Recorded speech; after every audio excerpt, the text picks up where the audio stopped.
Welcome to Up Close with Carlos Sang, celebrating art, entertainment, and the human spirit.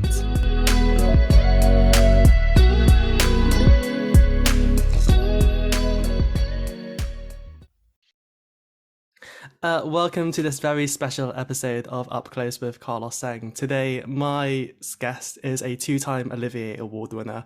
Her credits range from Follies to Carousel to A Little Night Music to Stephen Ward. She is about to open a brand new production of Gypsy at Buxton Opera House, and I am super thrilled to be introducing Joanna Riding. Thank you for joining us. You're very welcome. Hello. Hello. I wanted to start off by talking about Buxton Opera House. You know, it's a somewhat overlooked venue in a way, but it's such a gorgeous space. Had you visited the venue before, and were you aware of Buxton's reputation of producing such high quality shows? I was aware of the place, but never had visited it. And I regret not getting up last year when my friend Janie D was doing A Little Night Music. And I can't remember now what prevented me from getting up, but I went up to visit this year once I knew that I was going to be doing Gypsy. And it is extraordinary, isn't it? Because not only do you not really expect to find that place where it is, you know, the sort of the grandeur of a spa town in the middle of the Peak District, but neither do you expect to find a 900-seater Matcham built opera house that still in all its glory. I mean, I think it's the International Festival that rescued it. I think it fell into disrepair in the 60s and 70s, as so many theatres did, and I think was mostly used as a cinema. And of course, it probably would have gone the way that many theatres did then and turned into a bingo hall and then probably demolished. But it was the International Festival Committee was set up in order to try and rescue it. And then they embarked on this very ambitious plan to do lesser known operas, and from that we've got the full festival, which is jazz, musicals, books. I mean, the whole festival now it's a full-on arts festival, isn't it? But it will be my first visit to the festival, which I'm rather ashamed to say now that I know more about it. Yeah, it's an amazing place. I mean, you're so well known for your work in London's West End, but you've also gotten to do a lot of work in the regions, in Chichester and Manchester Royal Exchange, for example. How would you compare the experience working in London compared to in the regions?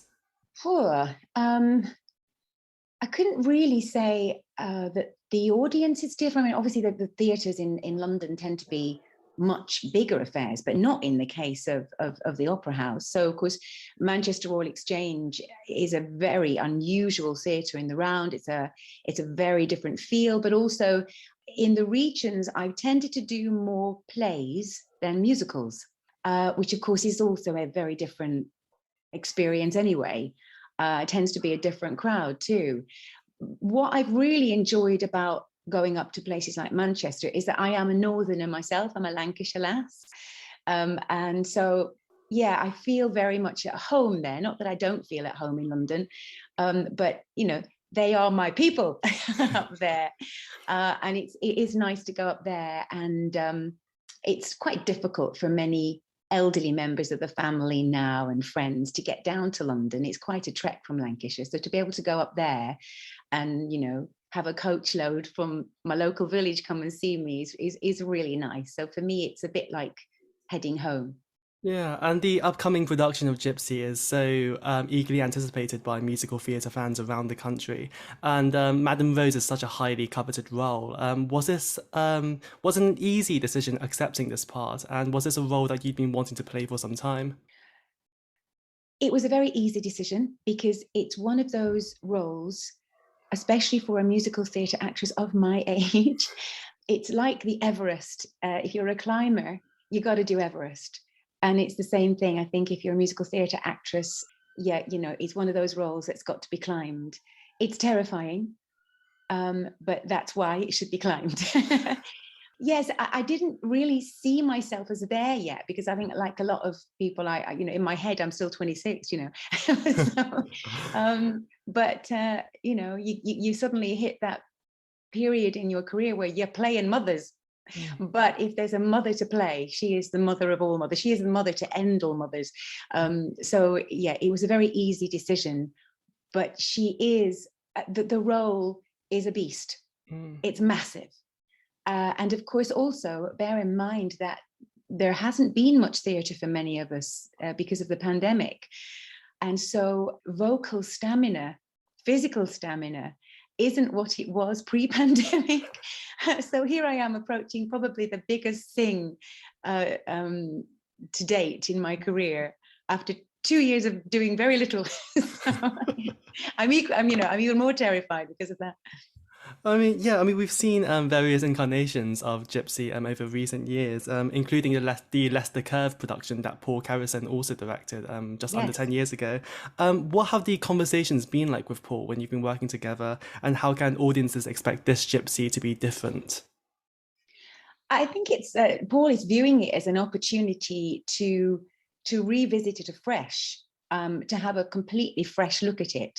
I think it's quite common, isn't it, for a director to make choices that were right for then and for the cast he had then, and go, do you know what though, if I did it again, I'd probably do this differently. I'd probably come at it from that angle. So I think it's it is a good decade ago. There's another generation of audience members to come and see it for the first time. Maybe I didn't see that production, sadly. The last production I saw was the extraordinary Imelda Staunton performance, and unlike Imelda, I don't have to belt out 8 shows a week on this. I think though one of the gorgeous aspects of doing this show at the Buxton International Festival is, of course, I'll be alternating with a handful of operas.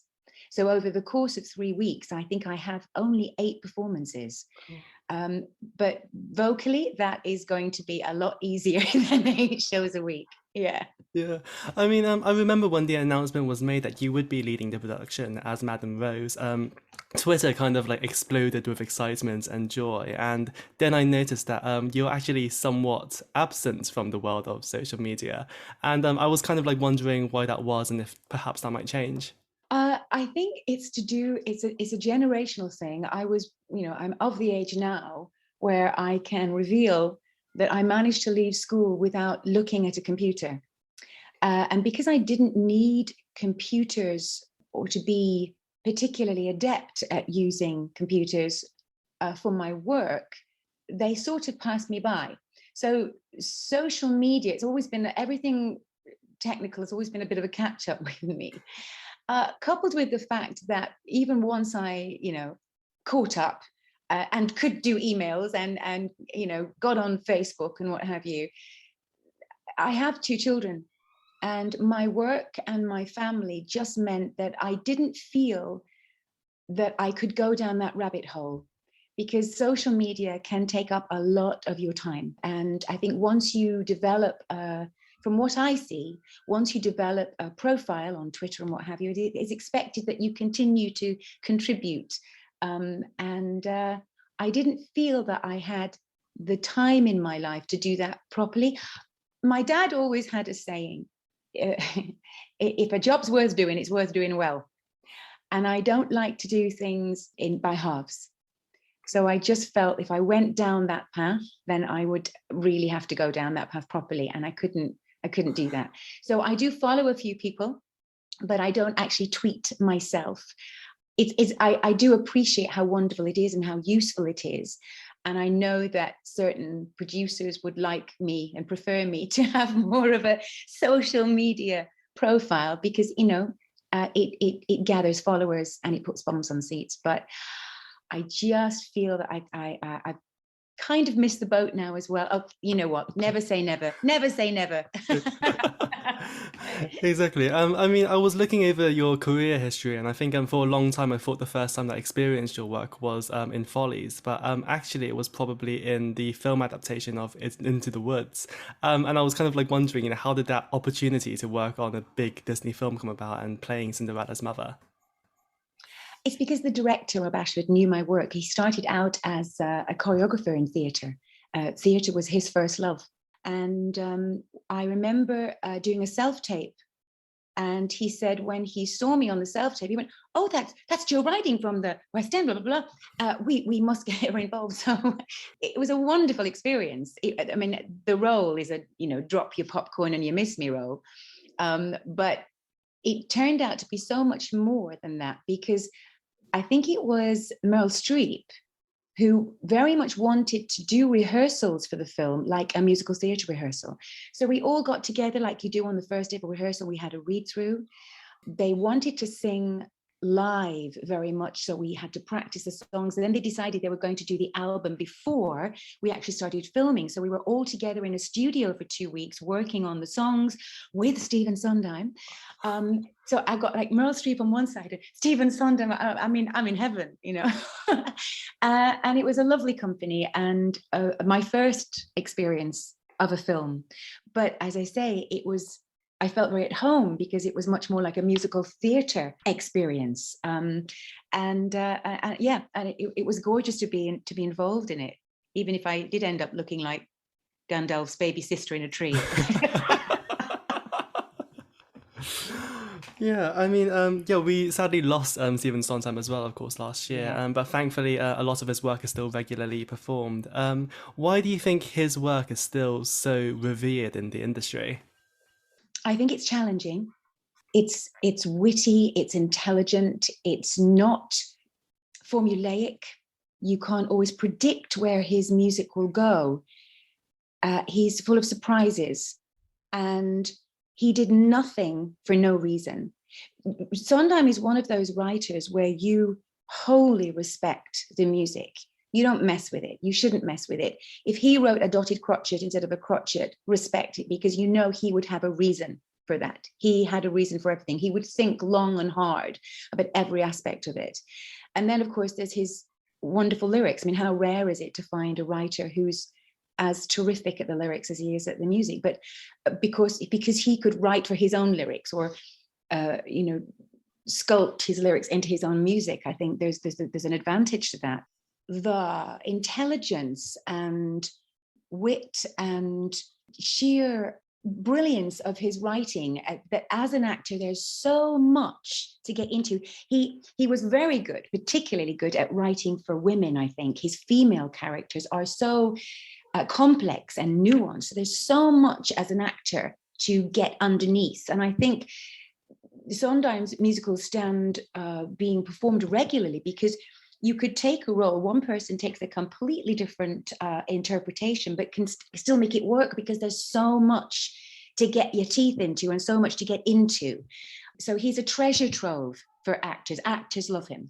But then, of course, the audiences love him because they see actors having a wonderful time and being able to go somewhere where you can't with a lot of musicals, because it's more two-dimensional. Absolutely. I mean, you obviously got to work with Stephen Sondheim at the National Theatre on A Little Night Music and on Follies as well. Going into Gypsy now, is there anything that you wish you'd be able to ask him about playing Madame Rose? He never minced his words, so it would always be good. You'd always get an honest answer from him. I just wish that he could come and see it. Because if I asked him, what are your thoughts on how to play this? He'd just say, well, that's for you to decide. You're the actor. You go and do it and do a good job of it. And then he would give his, idea of, his opinion of it later. I was so delighted that he came back to see Follies. He didn't have to do that. It was second cast. Well, for some of us, we were second cast. But he still, at 90, made the trip to come and see it. And I got to talk to him afterwards. He stood up at the end of the performance, and it was really special that he approved of my interpretation. Although he was very interesting. He had one very solid piece of advice. There was one thing that I was doing that he didn't like, and you can bet your bottom dollar that went that night. If Stephen doesn't want it, it's gone. Do you know what I mean? So I just wish that he could, whether he would have made the trip to Buxton, I don't know. I just wish he would get to see it. I know that he and Paul Carousel go back a long way, and he's a big fan of Paul's work, as Paul is of his. But they had quite a close relationship, and I know that Paul would be wishing he could come and see this interpretation too. Yeah, definitely. I also remember over Christmas I was reading Carrie Ellis's memoir, and while she was reminiscing about understudying you in My Fair Lady, she kind of described you as being this absolute workhorse, hardly ever going off. I was wondering, how did you develop that stamina and that work ethic? Being able to do 8 shows a week for so long. I think because I always saw that as part of the job, that, if the job description is 8 shows a week, then as much as learning your lines and being show ready and doing a good job, you have to be able to do the 8 shows a week. So from the outset, I always saw that as a big part of the job. But I've also been very lucky. I've always enjoyed good health. I've always been strong and fit. And I started singing from a very early age. So I think I already probably enjoyed quite strong vocal stamina. So it's what's the chicken and what's the egg. I could do it, so I enjoyed being able to do it, and therefore I wanted to keep on doing it. Or I don't know.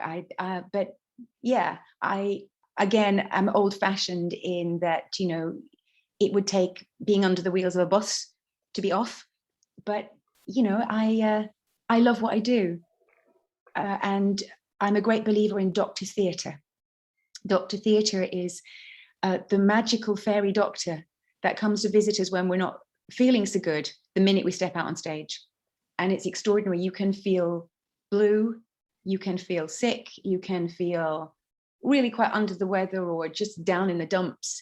And by the end of the show, adrenaline and doctor theatre will have weaved their magic and you feel terrific again. You get out there and, I think it requires such focus on stage that you just forget about something hurting or you forget about something bothering you. And, it's a fix and I can't get enough of it. And I've missed it horribly this last 2 years. Yeah, I mean, you're still one of our most respected West End performers today. Are there any younger emerging performers who you see as being part of that next generation of West End greats? Gosh, there's so many.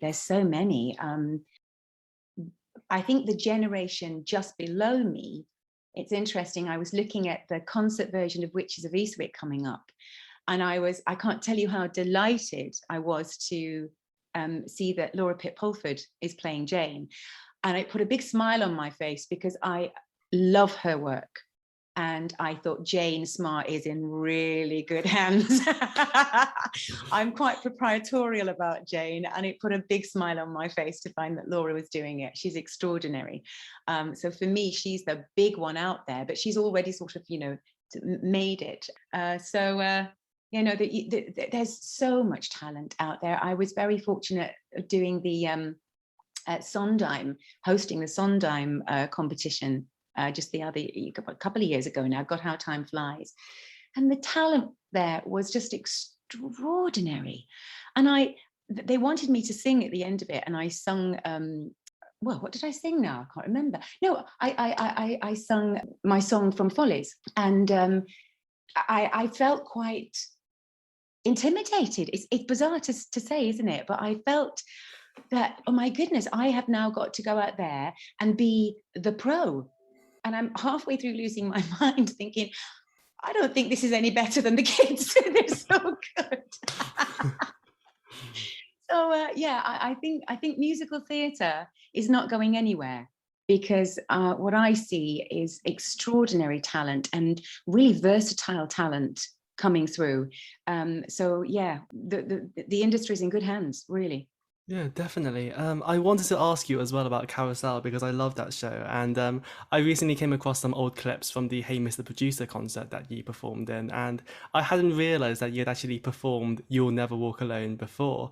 When you were playing Julie Jordan all those years ago, did you ever imagine yourself coming back to the show years later as Nettie Fowler? No. And if I had have imagined it, I'd probably sort of think, nah, can't see myself as a Nettie.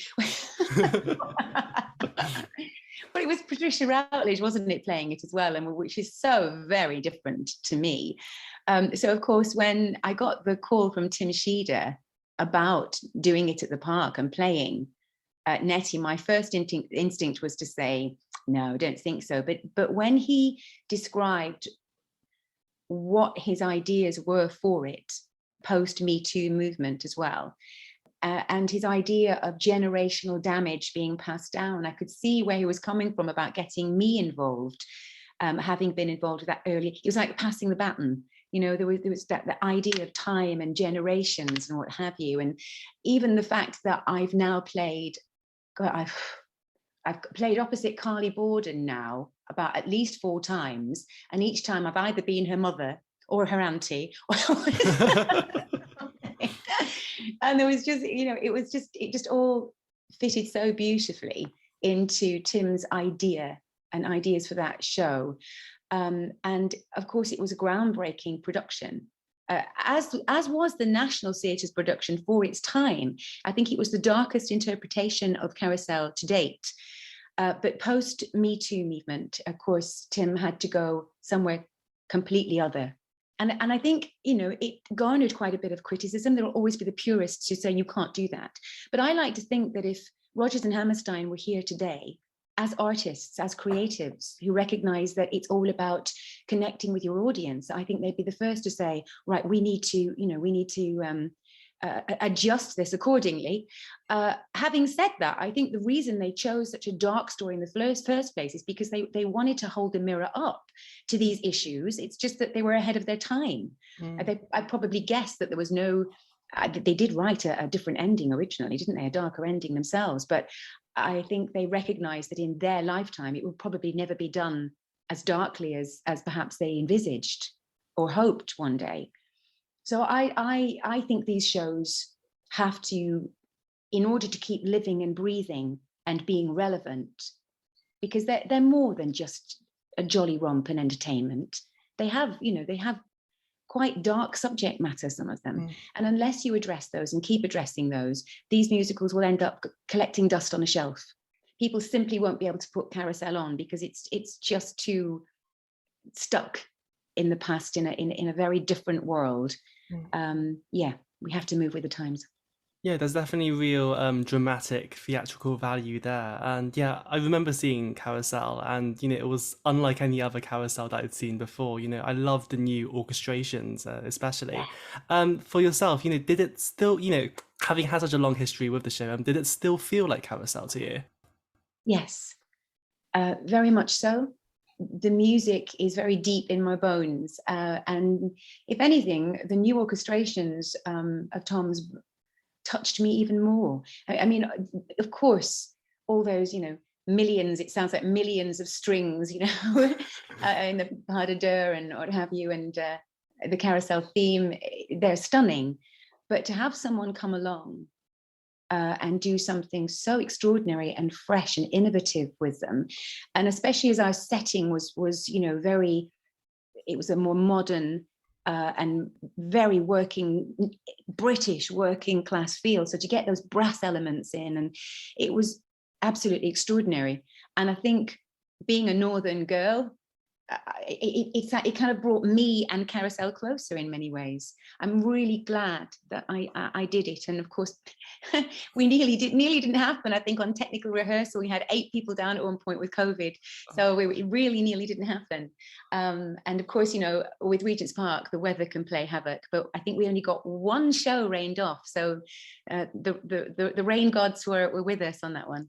Yeah, I mean, speaking of the rain, I remember the year previously, I actually got to come to Holland Park to see A Little Nights Music, where we all got really soaked. And yeah, I mean, really soaked. Yes. I remember, yeah, after that experience, you know, like, what made you then want to like do, you know, a full show at Regent's Park, you know, on the even more unsheltered stage?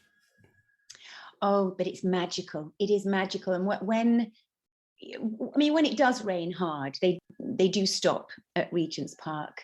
But if it's just a little shower, there's something magical that happens to the light on stage as well when it rains. It's ethereal. You know, I'm a farmer's daughter. I'm an outdoor girl. I love the outdoors. You know, I'm talking of the Holland Park production of Little Night Music. I was with Janie yesterday. It was her birthday, and I was at her party, and we were talking about that production and about that. Were you there when Janie stepped out into the rain to sing Send in the Cloud? even now, it brings their hairs up on the back of my arms, because, you could see the audience hunkering down, and we thought, oh my God, and it was raining harder and harder, because we had the two pagodas to shelter under with that gap in between, but you guys had nothing. And I thought people are going to start leaving. And I think Janie sensed that and stepped out on, what's the line? Isn't this farce? Yes. And she stepped out with that beautiful hair and makeup and red sequins from head to toe. And, by the end of the song, she was just drenched, but you saw the audience realize that she'd done that for them. She said, if you're going to sit in the rain, I'm going to stand here and sing this entire song in the rain with you and for you, and not a soul left. And it was so magical. It was just an amazing moment. Janie's like that. She's a present kind of human being. She's always thinking of others and connecting. And she had the most extraordinary connection with her audience that day through that. I'll never forget that moment. It was extraordinary, wasn't it? Yeah, I completely agree. I think she's an absolute pro when she did that. It was just like, I can't, yeah. I think I'll see something like that again. She's incredible. Speaking of Little Night Music as well, you've over your career, you've gotten to play both Anne and the Countess.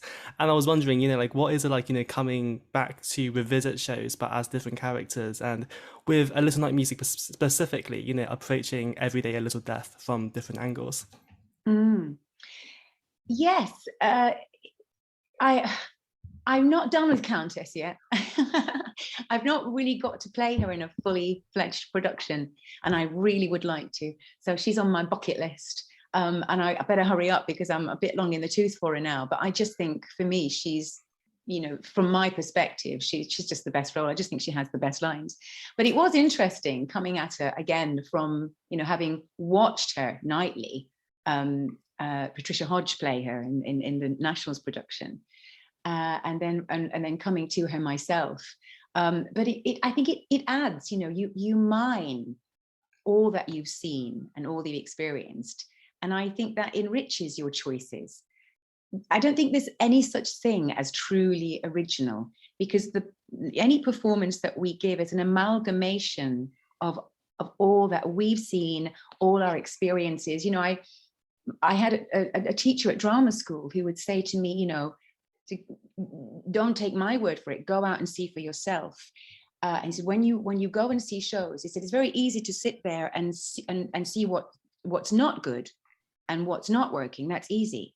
He said, what's the hard thing is when something is wonderful and marvelous, work out why. So when you're watching a performer that you admire and you see that all that, you can't take your eyes off them, try and work out why it isn't, why you can't do that, and why it's so wonderful, and use it.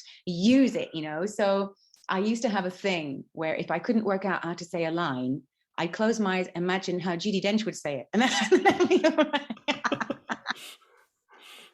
And so I think it's very useful, every time we come back to these shows, we carry with us that those ideas and those experiences, and we can mine them and use them and make choices based on them or based against them or what have you. But I think it's really interesting to do that. I think it's more difficult to revisit the same role, I think, in different productions, because you have to open yourself up again and free yourself of everything that came before in those choices, because now you have a whole different set of influences and interpretations. You have to open yourself to that, and that's a challenge in itself. Countess. Watch this space. Yeah, I mean, you've gotten to play so many incredible roles, from the Countess to Sally in Follies, Julie in Carousel. Has there been one character which has particularly changed you personally and, made you look at life differently? That's a good question. Gosh. I don't know. I think each one, it is funny, isn't it? There's a little bit of you goes into each character, and there's a little bit of that character that seeps into you. And I think it can stay with you. So I'm racking my brains to think if there's one that's done that more. I remember Oh, What a Lovely War, which was a national production that we toured around, had quite a profound effect on me, because I hadn't really, I only knew about the First World War from school. I didn't really go into the true scale and horrors of it until I did Oh, What a Lovely War. So I think that had a profound effect on me. I had a very extraordinary time on My Fair Lady, particularly when Alex Jennings came on board. And I felt that was when Eliza took off for me. And I had the most wonderful time. I hadn't had children at that point, so I had no distraction I could just indulge completely in what I was doing. Now I sort of have to split my life between family and theatre. So it was just me, and it was my work. I had my motorbike, I was zipping around London, had my own flat, and I was having this wonderful time night after night with Alex Jennings on stage in one of the most glorious productions of one of the most glorious shows ever. And I remember thinking there'd be times when I'd be on stage and I'd have this awareness that I'd never been happier. I've had my happiest moments in my life, many of my happiest moments on stage. I feel at home on stage. I feel comfortable on stage. And I think actors, there's quite a few actors who are like that. I'm not alone in that. And as a kid, I was quite awkward. I was quite shy. And I came to acting by discovering about the mask. That when I put on the mask, when I put on the hat, I could fly. And that's never stopped happening for me. I'm always much more comfortable pretending to be someone else than me. You get to a stage in your career where people say, "Oh, come and do this concert for me. Joanna Riding will now sing a song." It's like, can I pretend to be someone else and sing it? But yeah, so I think that would be. It's memorable to me because it was such many shows I've got happy memories, but there was just something about that time where I just felt like I was on cloud nine. I felt the world was my oyster. It was wonderful. Oh, amazing. Yeah, it's been a fascinating interview as well. Just as a last question, what do you most want to be remembered for? As a good mum, first of all. What do I most want to be remembered for? Why is that such a hard question? I just want, as an actor, I want people to have been transported. I want them to say that when they came to see me in a show, I was able to transport them. I was able to convince them to buy into my world and forget everything and be taken on a story and on a journey and be utterly captivated by that story, to take them on that journey. I want to be remembered as an actress that could do that.